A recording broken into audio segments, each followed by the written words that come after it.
11 जनवरी 1966, Tashkent की ठंडी रात। भारत के दूसरे प्रधानमंत्री लाल बहादुर शास्त्री का अचानक निधन हो जाता है। यह खबर पूरे भारत को झकझोर देती है। लेकिन सवाल आज भी वही है, क्या यह एक प्राकृतिक मृत्यु थी या इसके पीछे कोई गहरा रहस्य छिपा है? 1965 के भारत पाकिस्तान युद्ध के बाद शांति समझौते के लिए ताशकंद एग्रीमेंट पर हस्ताक्षर करने के लिए शास्त्री जी ताशकंद गए थे।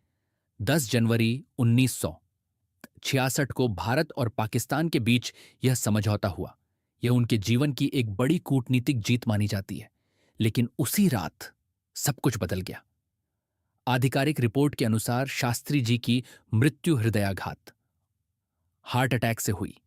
लेकिन कई ऐसे तथ्य हैं जो इस कहानी को संदिग्ध बनाते हैं।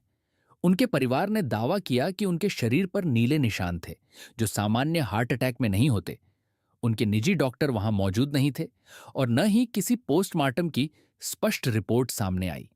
सबसे बड़ा सवाल, पोस्टमार्टम क्यों नहीं हुआ? यह सवाल दशकों से लोगों को परेशान करता रहा है। कई लोगों का मानना है कि अगर पोस्टमार्टम होता तो सच्चाई सामने आ सकती थी।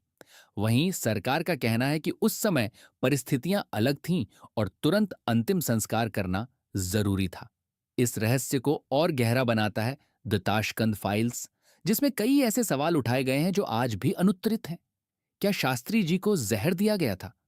क्या यह एक अंतर्राष्ट्रीय साजिश थी या फिर यह सिर्फ एक दुर्भाग्यपूर्ण प्राकृतिक घटना थी? इतिहासकारों और जांच एजेंसियों ने कई बार इस मामले को देखा, लेकिन कोई ठोस निष्कर्ष सामने नहीं आया। आधिकारिक तौर पर इसे प्राकृतिक मृत्यु ही माना गया है, लेकिन संदेह की परतें आज भी बनी हुई हैं।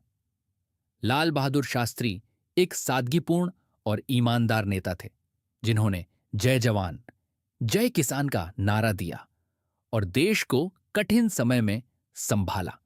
उनकी अचानक मृत्यु ने देश को न केवल दुखी किया, बल्कि एक ऐसा रहस्य भी छोड़ दिया जो आज तक सुलझ नहीं पाया। तो क्या सच कभी सामने आएगा या फिर यह रहस्य इतिहास के पन्नों में हमेशा के लिए दबा रहेगा?